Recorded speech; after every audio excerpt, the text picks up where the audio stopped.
جو نیکسٹ آپ کا ٹاپک آتا ہے میاں محمد نواز شریف کے ٹینیور کا, اور ان کا پہلا ٹینیور جو تھا وہ 1990 سے لے کے 1993 تک رہا, اور اس کے اندر انہوں نے بہت زیادہ ترقیاتی کاموں پہ فوکس کیا.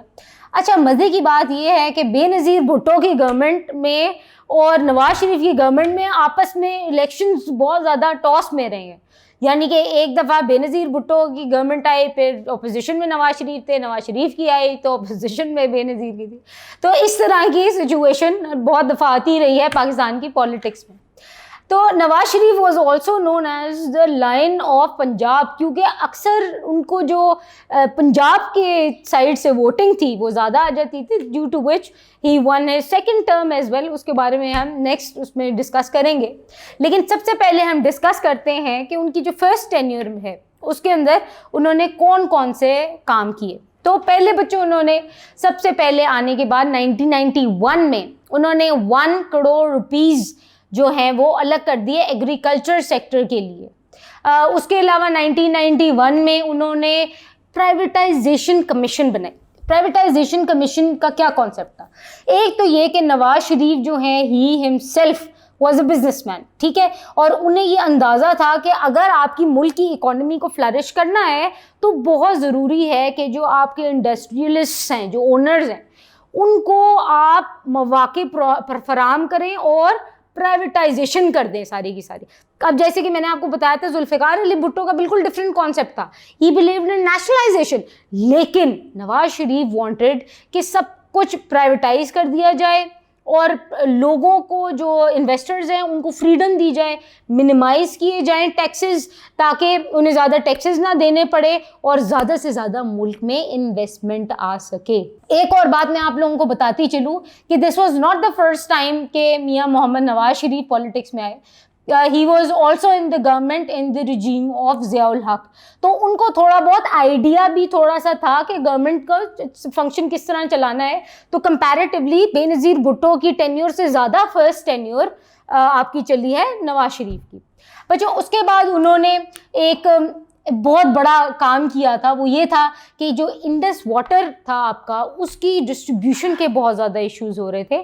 دیر was a conflict that rose due to the water distribution. تو نواز شریف نے ایک ہی بہت بڑا کام کیا کہ ان کی جو واٹر ڈسٹریبیوشن ہے اس کو پراپرلی اس معاملے کو حل کیا, پراپر ڈسٹریبیوشن کروائی گئی.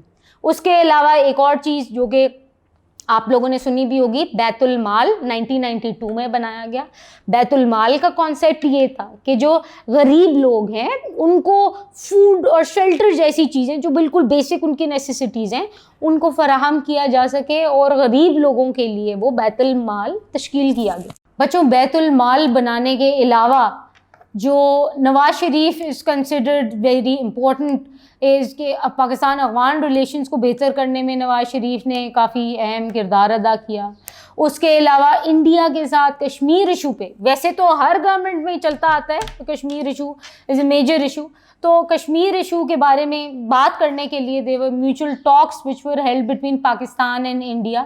انفارچونیٹلی وہ اس طرح سکسیزفل نہیں ہو سکی, اور جو آپ کی میٹنگز وغیرہ تھی they were not very fruitful in nature. Unfortunately جب بابری مسجد کو ڈیمولش کیا گیا 1992 میں, تو پاکستان ایک آٹومیٹکلی ایک, کیونکہ ہمارے ایسپریشنز اور ایموشنل اٹیچمنٹ ہے ان پریشس جگہوں کے ساتھ, تو پاکستان نے ایک ڈسپلیجر شو کرایا اور ہمارے جو انڈیا کے ساتھ تعلقات ہیں وہ بہتر نہیں ہو سکے ایز سچ. اس کے بعد انہوں نے بہت ساری پلاننگ کی, نیشنل پلانز بنائے مختلف قسم کے, جیسے کہ آپ جانتے ہیں موٹر وے کی پوری اسکیم تیار کی گئی. یلو کیب انیشیٹو لیا نواز شریف نے. اس کے علاوہ آپ کی جو سیلف امپلائمنٹ اسکیم ہے یہ اسکیم لے کے آئے, اور اس طرح کی بہت ساری اسکیمیں ہیں جو کہ انٹروڈیوس کرائی نواز شریف نے. لیکن پھر یہ ہوا کہ وہی والا آرٹیکل دوبارہ سے فرسٹ ٹینیور میں اپلائی ہو گیا نواز شریف کی گورنمنٹ میں, اینڈ دیٹ واز 58(2)B. اور اس دفعہ جو پریزیڈنٹ تھے غلام اسحاق خان, جنہوں نے بے نظیر کے اوپر بھی یہی والی کانسٹیٹیوشنل کلاز لگائی تھی, اور انہوں نے دوبارہ سے اپنے جو ان کو پاورز ملی ہیں ان کو استعمال کرتے ہوئے